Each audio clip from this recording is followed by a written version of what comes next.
That's, I think, when we realized how much greenwashing there was around the concept of cotton and how much brands were just abusing it. And that's when we started becoming anti-cotton and leaning into sustainability.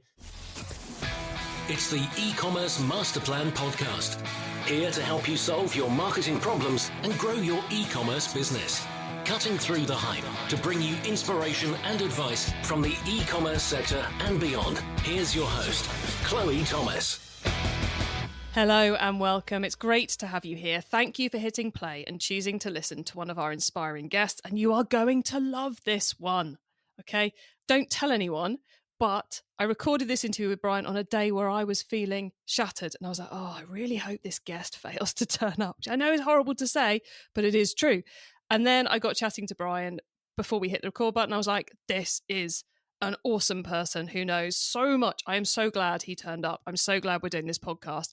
And you are going to love listening to it. So be ready. There's a good one coming up. Now, if you're a regular listener, you'll know I like to give a little shout out to listeners who get in contact and who say nice things about us. Well, I've got someone who's reviewed the show to do a shout out to today. A huge thank you to Keeper Jack from the UK, who put a 5-star review on Apple Podcasts for us.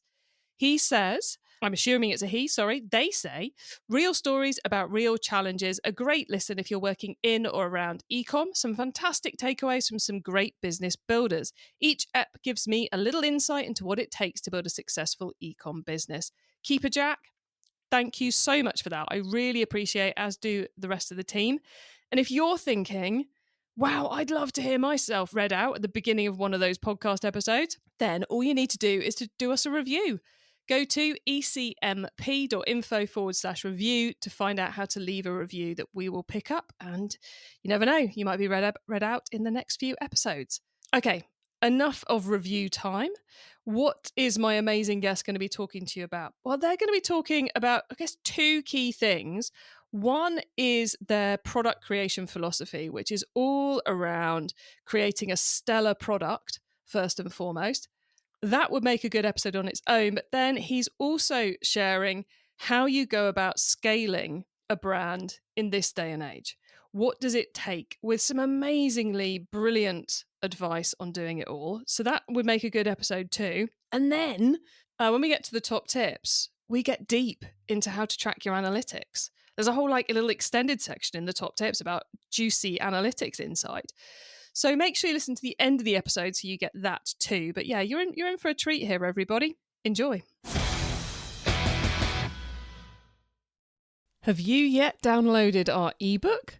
To celebrate reaching episode 500, we've created an epic e-commerce success-focused ebook for you, packed with 500 top tips about how to make your e-commerce store more profitable, featuring the advice of many, many past guests alongside industry experts and many of you as well, our listeners. I've checked every single tip and organised the whole thing into sections for you, making it super easy to dip in and dip out and take inspiration as and when you need it.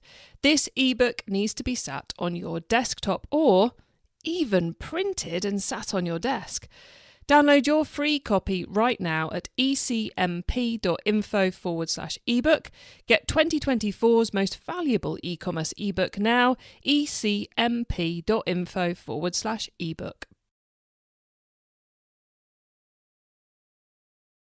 And now to introduce our special guest. Bryan Marville is the founder of apparel business Worn, where he's on a mission to dismantle America's relationship with commodity cotton basics and fast fashion.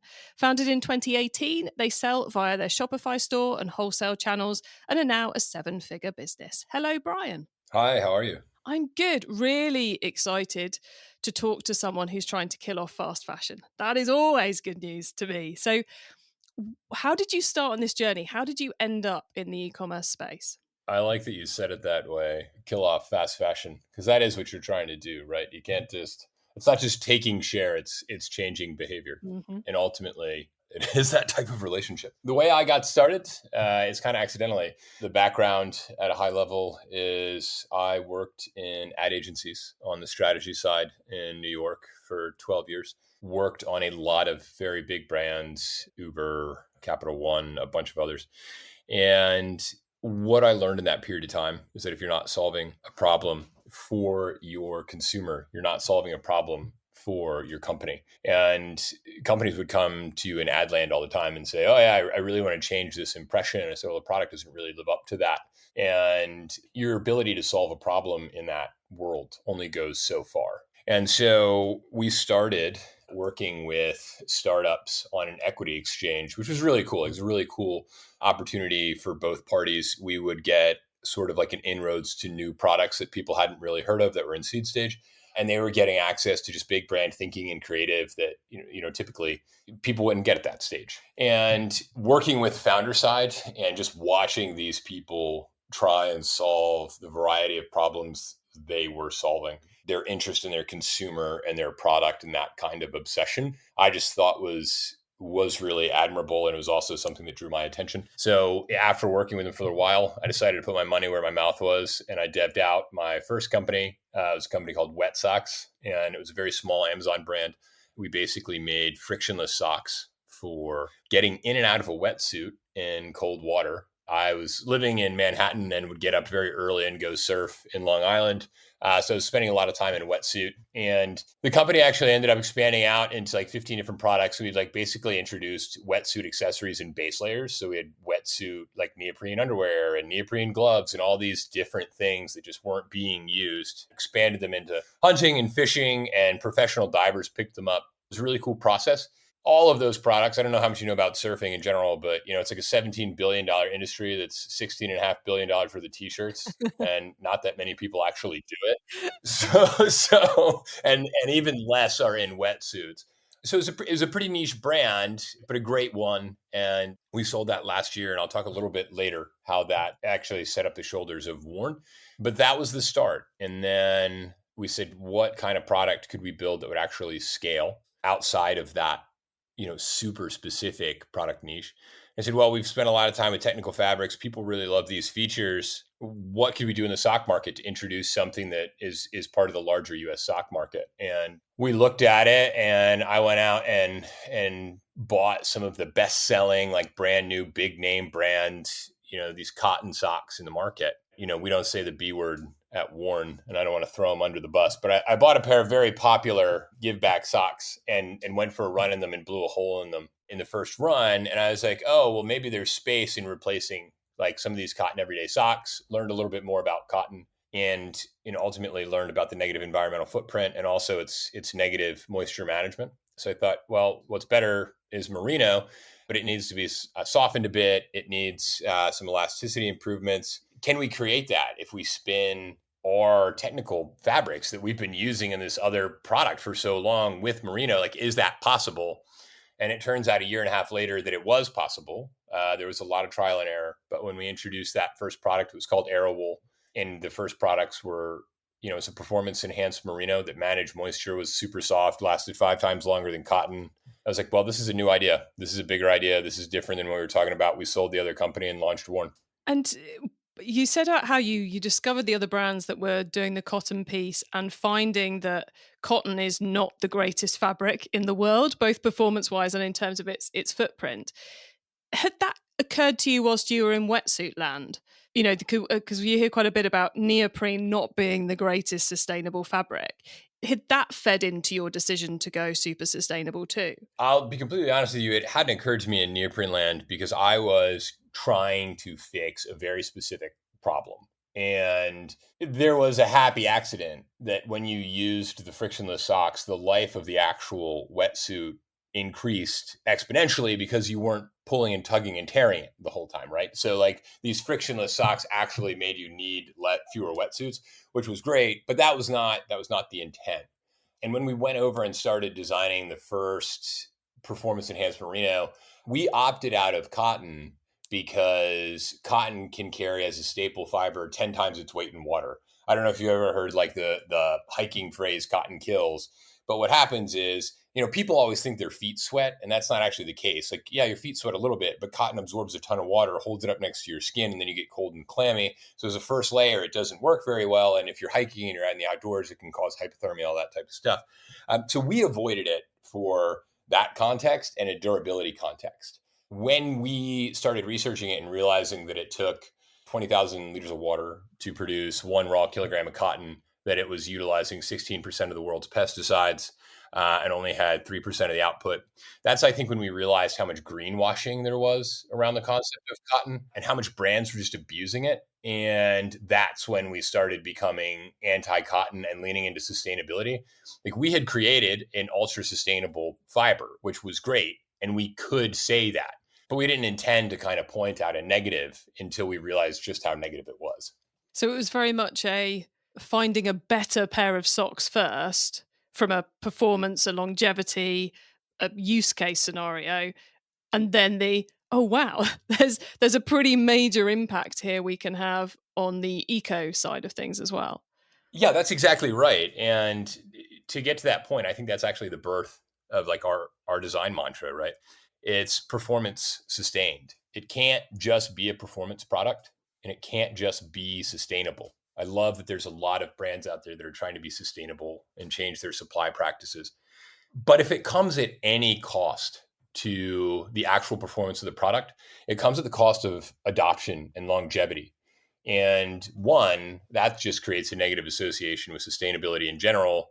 And two, greenwashing really expedites that and exaggerates that concept. But if you have a product that outperforms and follows the proper sustainability practices, I mean, you've really won on two fronts.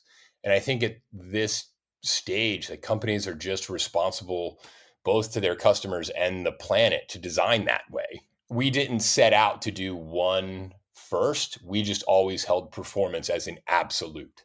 And when you add sustainability to that concept, it makes it a little bit more difficult, but it is possible to achieve. Two things I want to say. The first one is, I love what you're saying about it's got to be a performing product, because if a product is bad and unusable, if you buy the pair of socks, they break the first time out, or you buy the pair of socks and they're uncomfortable, or the seams are in the wrong places, or whatever else, and you don't wear them very often, then that is an unsustainable product, no matter what you've made it out of, because it's not getting the use. And in the world of apparel, the whole point in sustainability is about reducing the amount of carbon that goes into each time we wear that piece. So I think, it makes so much sense. You've got to have the performance to be able to call yourself sustainable. And then I also think about, actually, some of the standout sustainable brands are the ones who've created a product like you have that is better than the incumbent and is also sustainable. So here in the UK, we've got an underwear,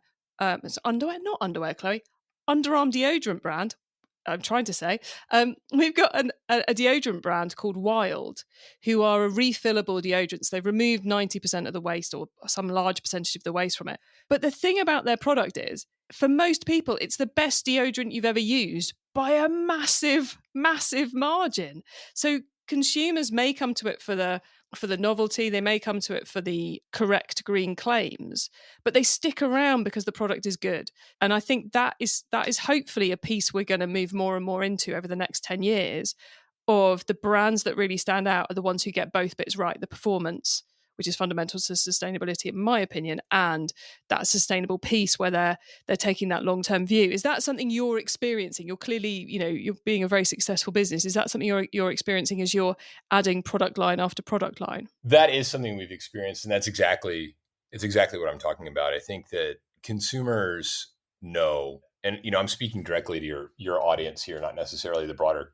consumer market, but consumers know that there's a whole lot of BS in the apparel world and in the marketing world. And it's almost overbearing to this point to hear the claims and read 15 pages and do the, they're not going to do it, right? Because to them, it's either BS and they need it, or it's BS and they don't need it. So they're making choices. Like, we're seeing a swing back to making choices based on value, in the sense of a quality product that lasts a long time, that I can trust. I mean, we're talking like basic relationship questions you need to have with your consumer. And that should be where your mindset is from the get out. If you're starting a company now and you're like, oh, we're the most sustainable peanuts, like, it's too late. Okay. Like that ship has sailed and it's over.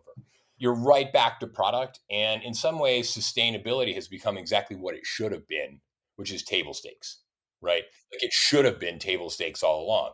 It was not. And now it is in the best possible way. But that's a lot from like internal policing and operations, or like other brands policing other brands and calling each other out. Like that's all in the embetterment of the actual sustainability aspect. But you're never going to get to have that conversation if your product isn't stellar. And so consumers shouldn't have to choose between stellar and sustainable. It's up to us to start with that product and make sure it meets that goal from the get out. Otherwise, you're just you're handicapping yourself in the sense that like down the road, you're going to have to fix it. And you might not be able to, like the model might not work anymore. So now's the time. So if we've got a stellar product, how do we get people excited about it? Because there are many stellar products out there. There's probably people listening who have a stellar product but aren't managing to get it to the market. How did you turn your brilliant sock product into a seven-figure business? What's the next thing we've got to get right? Yeah, well, I would say don't do what I did. I'd say there's so many different things, and again, catering specifically to this startup audience and the business owner audience. First advice is go slow and keep your first job and work at night and get the business to where you're producing enough inventory that it can sustain itself and you're not taking massive loans to do it. Your inventory is your first employee. You need to be able to pay for that first. Second, then you become the second employee and you break off. And I say these things because ultimately they're going to de-stress your P&L down the road. And you owe it to yourself, if you ever want to grow, to not be caught between those two concepts. And so you can kind of come out and you can do that thing where you spend a bunch of money.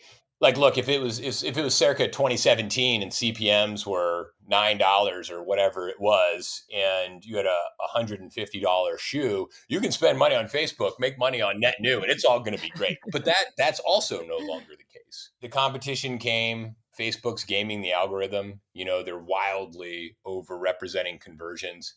That concept of scaling, the first thing I would tell you to do is not think about scaling, think about getting it perfect and build a small hot fire, because you can add pieces to a small fire. If you build a giant bonfire and you try to keep it running, you're going to run out of gas, right? You just don't have the operational intensity to do it. So forgive yourself, forgive your ego, forget all the startup bullshit and run your business, and you will have a much better chance at survival. I love that, Bryan. I think that's such a great answer, because we are in a very different world to the one we were in 5 years ago in terms of how the e-commerce space is operating. And it's about getting those basics right, making the right decisions. And I think you've just given everyone some brilliant advice there. So looking forwards now, what have you got coming up at Warn that's getting you excited? What's on the radar? Yeah, so the fabrics that we debbed out, the first one was called Aero Wool. It's a performance enhanced merino, where we spin organic merino with different technical fibers depending on its use, but predominantly to enhance moisture management. And so we spun those together and created a knit product, which was all the socks lines were based on. We have been able to expand that into cut sew. And so we're going to be introducing, we've done a beta version, but next year we'll be introducing at scale our men's briefs, tees, long sleeve tees, and hooded tees. And that sounds like, oh, wow, you're going out and you're expanding it, all this into all these things. You just said go slow. This is a note. Like, we spend a lot of time deving a next generation fiber that had to meet tons of qualifications.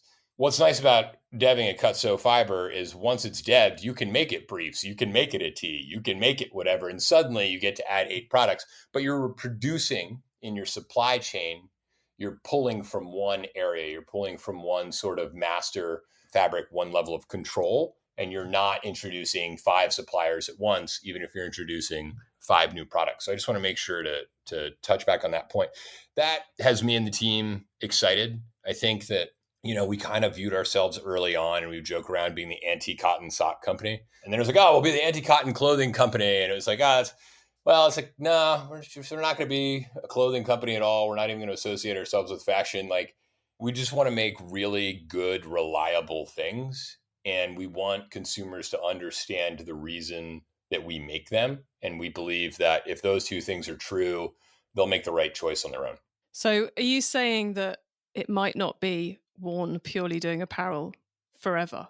No. I'm not saying that. I'm saying that we try to hold the clothing and the apparel to a different standard, right? Like we try to look at it as a piece of gear, and it's not associated with fashion in the sense of like, what is this year's color going to be?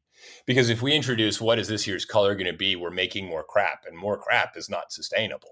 So what we do is we create one really, really, really amazing base layer, and you create one or two really, really amazing boxer cuts, and you create one really, really, really amazing mid layer, and you make it in 2 or 3 colors, and it lasts for 15 years. And that's what it does. And that's its job, right? It's not turning over a convenient accessory. It's not that mantra. And it takes a little longer to get that to market, and it takes a little longer to get that to catch. But the people that are choosing it, are the people that are going to stay with you. So it seems worth it. E-commerce Master Plan is supported by some of the greatest companies in the e-commerce sector. Here's a reminder of who they are. Have you yet downloaded our ebook? To celebrate reaching episode 500, we've created an epic e-commerce success-focused ebook for you, packed with 500 top tips about how to make your e-commerce store more profitable, featuring the advice of many, many past guests alongside industry experts and many of you as well, our listeners. I've checked every single tip and organised the whole thing into sections for you, making it super easy to dip in and dip out and take inspiration as and when you need it. This ebook needs to be sat on your desktop or even printed and sat on your desk. Download your free copy right now at ecmp.info/ebook. Get 2024's most valuable e-commerce ebook now, ecmp.info/ebook.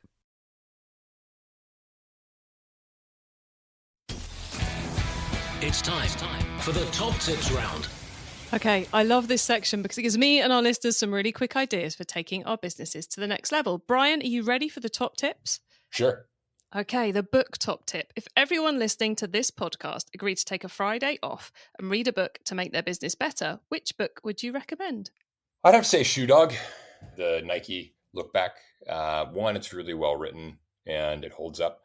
But two, the mentality that he brought. He said business is just war with money instead of bullets. And a lot of earlier or newer generations don't want to hear that kind of stuff, and it sounds really severe and dramatic. But the reality is, like, you are looking to fortify, you are looking to be reliable. You do want to be here for 10 or 20 or 30 years.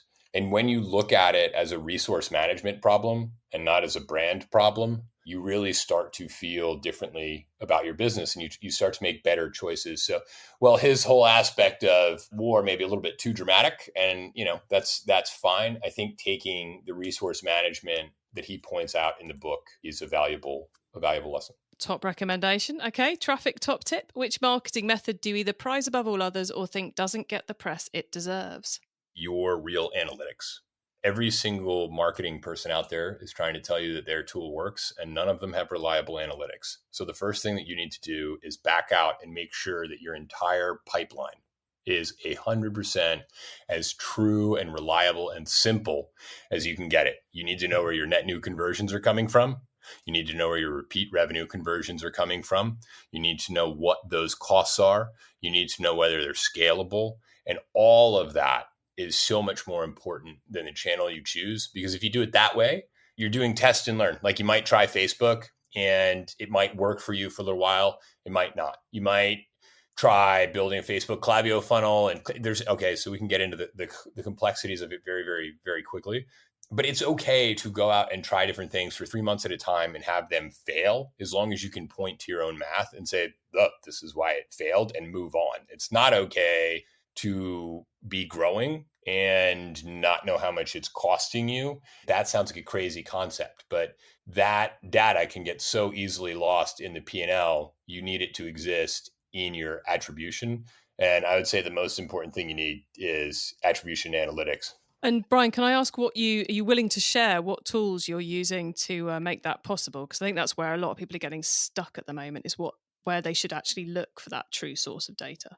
100%. So I want to just say the true source of data is going to come from you comparing multiple sources. There's no way around it, and it's a bummer, but it is important. And that said, you can get a lot of help from things like Black Crow AI. You can get a lot of help from Triple Whale. We've been using Triple Whale for about 2 years now. And, Google Analytics, I would say, is the most honest attribution source that we've seen when we compare it against third party. It is always within 2 or 3% of reality.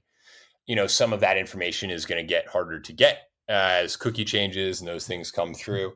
So anyway, that's something you want to be aware of. But yeah, Triple Whale has been great. And just to that point, like we use it and we have that data on screen right next to the Facebook data, right next to TikTok data, right? Whatever the channel might be. We use like a first click attribution, just determine what your attribution is going to be and stick with it. Everybody's got their own reason they choose what they choose, and that's up to you. But stick with it over a long term. And then we pull the information right out of Shopify. And there's one report at the end of the month that has like the ROAS by channel, but it's each self-reported series of channels right next to each other. And 3 of them are always very, very similar. And one of them is always off on its own. Did you guess which one that's off on its own all the time? I couldn't possibly guess. Does it begin with an M and end with a T? End with an A even? It does. It does. So that, just to clarify, that spreadsheet, you report what Meta tells you, what TikTok tells you, what Google Ads tells you, et cetera, and you're also looking at what Triple Whale's telling you and what Google Analytics is telling you, so you can work out what it's likely the reality is likely to be by looking at each of those different things. Yes, that's exactly true. And that sounds like a lot to do. And it's actually not. It's just in the beginning, each time you add an analytics setup or you add a channel, make sure that you're collecting the information. You can bring it over into a Google Sheet very easily, right? Like there's tools that will help this populate for you very easily. And, it's just being organized and making sure you keep that thing up to date. But if you do it, month 1, it's not telling you a lot. Month 6, it is telling you some stuff. Month 12, you're going to know some things for sure. So just start, keep it simple, and keep the comparison real. I love that. Thank you so much for sharing that bit, Bryan. Okay, we are supposed to be in the quick fire top tips round now, so I better go and we'll ask you some questions. The next top tip is the tool top tip. Maybe a collaboration tool, a social media plugin, a phone app, or just a way of working. Is there a cool little tool that you use that makes you and your team more efficient from day to day? I am an ADD person, and I struggle with like having my screen open and emails blip up or whatever it is, and then I go down a time rabbit hole. So I've got one of those little timers that you have like for your oven, and I put it on my desk. And if I have got to crank out emails, or I've got to crank out a campaign or write an ad camp or whatever it may be, like do a production order, that's on calendar. I time box it on calendar, and that timer is on my desk, and that's it. And I can see it. I don't go back to the real world until that timer is up, because then I actually get a task done, and that is helpful. I love that. Simple, real world, but incredibly effective. I'm sure that will help a lot of people. Bryan, the last top tip is the carbon top tip. What's your favorite way to reduce the carbon footprint of an e-commerce store? Make products that last longer. It would have been so wrong if you hadn't said that, wouldn't it, really? Yeah, it would have been against our own mantra. But it is the fundamental bit, isn't it? It is. I believe it was Yvon Chouinard who said the product you love the most is the one that is the most sustainable. And what he meant by that was people love it because it works, because it lasts a long time, because it solves a problem. And like when you've solved a problem, people don't go out and look for a new solution. And every time they go out and find a new solution, they're creating a new footprint. Everything you bring home and add to the house is a new footprint. Every time you redo anything and you try to solve a problem a third, a fourth, and a fifth time, you're eating up that footprint. You're expanding that footprint. And that mentality shift of better, fewer is what's going to win. Oh, so true. Bryan, you have been brilliant. Before we say goodbye, could you please let the listeners know where they can find you and your business on the web and social, please? Yeah, of course. You can find us at www.warnbrand.com. you can use a discount code of just Warren 2020 for your first purchase if you want to give them a shot. And if you ever want to reach out or you have questions as a founder, you can reach me at marville@warrenbrand.com. A lot of people made time for me to have chats with me. And so I make time to have chats with others as well. And just remember that the other founders are the most empathetic people out there, and they're all trying to solve it. And it's a good group to rely on when things are difficult, because they can be. Bryan, thank you so much for being on the e-commerce master plan podcast and for being so generous sharing your experience with us. I'm sure you've helped an awful lot of our listeners. So thank you so much for being here. Thank you very much for having me. Some brilliant lessons there from Bryan if you are looking at growing your business at the moment. I think the couple of ones I wrote down was your inventory is your first employee. Got to be able to pay the inventory. Can't not pay the inventory. Build a small hot fire. I thought that was so clever. One hot fire. Keep feeding that fire rather than trying to start another one. I thought that was such a good way of thinking about how to grow an e-commerce business successfully right now. The most exciting e-commerce brands, D2C brands I'm speaking to at the moment, are the ones who are really getting their stuff right. Building the right foundations, building the right product, working out what marketing's working by building their analytics information, like Bryan was outlining how they do theirs. Yes, it takes some time to build it, but it will pay off so much if you understand what your numbers are. Lots and lots of good advice there. And of course, your product has to perform. You need a stellar product. Otherwise, the whole thing will fall apart sooner or later. Really love chatting to Bryan. You can get your hands on the notes from this episode, including the top tips and links to what we mentioned, by heading over to ecommercemasterplan.com/podcast. Or you can use our direct episode short links. Just put ecmp.info/episode number into the URL bar and you'll be redirected straight to the right episode page. When you get to the website, you can add yourself to our email list, and please do, so you don't miss out on any of the other things I share to help you improve your business, like our e-commerce explored webinar series. If you liked this episode, then you can catch all our fashion episodes at ecmp.info/fashion, or scroll back up. And I know Bryan's an apparel business, not a fashion business, but we call it fashion. So hopefully he'll excuse me from that if he's listening. And if you want more on D2C, then ecmp.info/D2C would be the place to go. Thank you so much for tuning into this and every episode that you do of the e-commerce master plan podcast. I bring you a new interview every week because I want to inspire and help e-commerce business owners like you to succeed and thrive with their businesses, including progressing along the path to net zero. So if you know someone this show can help, please tell them to listen to the e-commerce master plan podcast. Hope you have a great week, and don't forget to keep optimizing. Thank you for listening to the e-commerce master plan podcast. Find out more at ecommercemasterplan.com/podcast.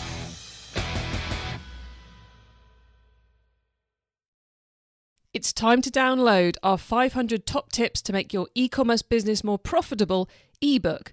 Go to ecmp.info/ebook now.